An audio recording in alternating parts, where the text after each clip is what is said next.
সহযোদ্ধা ভাই বোনেরা, আপনারা জানেন আমাদের শহীদ হাদি ভাইকে হত্যা করা হয়েছে প্রকাশ্যে। আজকে প্রায় ২৬তম দিন অতিবাহিত হয়ে গিয়েছে, এখনও সে আসামিরা ধরাছোঁয়ার বাইরে।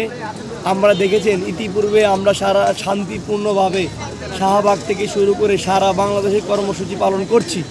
একই সাথে আমরা দেখতে পাচ্ছি আমাদের হাদি ভাইয়ের হত্যার পিছনে কিছু প্রভাবশালী রাজনৈতিক দলের নেতৃবৃন্দ, একই সাথে উপদেষ্টা পরিষদের নেতৃবৃন্দ থেকে শুরু করে বেশ কিছু ক্ষমতাবান ব্যক্তি জড়িত রয়েছে আমরা ধারণা করছি।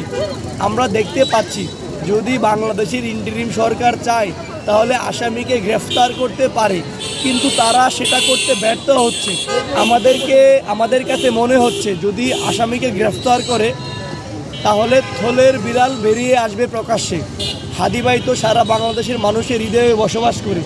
যদি আসামিকে গ্রেফতার করা হয় তাহলে সেই আসামি তার স্বীকারোক্তি দিবে, তাকে কে খুন করিয়েছে, হাদি ভাইকে হত্যা করার জন্য তাকে কে সুপারি দিয়েছে, কেন হাদি ভাইকে হত্যা করা হয়েছে। তাহলে যেটা হবে, সারা বাংলাদেশের মানুষ সেই হাদি ভাইকে হত্যার পিছনে যারা যারা জড়িত আছে তাদেরকে প্রকাশ্যে ফাঁসি থেকে শুরু করে বাংলাদেশের আইন অনুযায়ী দৃষ্টান্তমূলক শাস্তির দাবি করার জন্য রাজপথে আবারও নেমে আসবে। যদি আবারও রাজপথে নেমে আসে তাহলে এই যে যারা নির্বাচন করছে তাদের নির্বাচনে একটা ব্যাঘাত ঘটবে। আপনারা জানেন জুলাই গণ অভ্যুত্থানে সারা বাংলাদেশে প্রায় ২,০০০ ভাই শহীদ হয়েছেন, ৩০,০০০-এরও অধিক ভাই আহত হয়েছেন এবং ২,০০০-এরও অধিক ভাইদের হাত পা বা কারো চোখ নেই।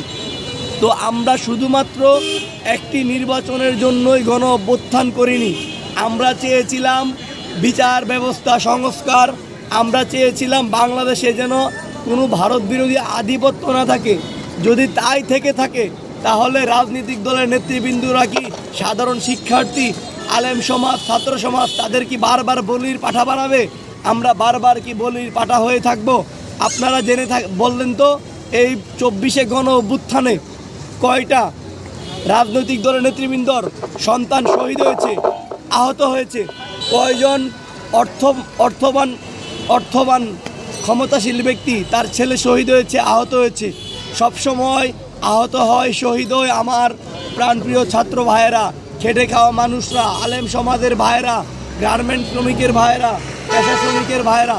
তো আমরা এবার হুঁশিয়ার করে বলতে চাই, আমরা ইতিপূর্বে আপনারা দেখেছেন বেশ কিছু কর্মসূচি শান্তিপূর্ণভাবে দিয়েছি। যেহেতু ইন্টিরিম সরকার মনে করছে আমরা শহীদ উসমান হাদি ভাইয়ের বিচারের জন্য তাদের কাছে ভিক্ষা চাচ্ছি, বিষয়টা তাদেরকে স্পষ্ট বলে দিতে চাই, আমরা আপনাদের কাছে ভিক্ষা চাচ্ছি না, আমরা আমাদের অধিকার চাচ্ছি। যতক্ষণ পর্যন্ত আমরা আমাদের অধিকার ফিরে না পাবো ততক্ষণ পর্যন্ত সারা বাংলাদেশে ইনশাল্লাহ আমাদের কর্মসূচি পালন করা হবে। আপনারা জানেন গতকালকে পর্যন্ত আমাদের একটা কর্মসূচি ঢাকায় ছিল, একটা প্রেস ব্রিফিং করার কথা ছিল। আমরা এটা ইনশাল্লাহ আজকে করার কথা আছে। প্রেস ব্রিফিংয়ে এমনও নির্দেশনা আসতে পারে স্বরাষ্ট্র উপদেষ্টা অর্ধপ, আইন উপদেষ্টা একটা কি বলবো গালি দেওয়ার মতো এখন আর কোনো গালি মুখে নাই, অসংখ্য গালি অলরেডি দিয়ে ফেলেছি যেটা সোশ্যাল মিডিয়াতে দেওয়া আছে। তো হয়তো বা আজকে একটা দিকে আমরা যাব ইনশাল্লাহ।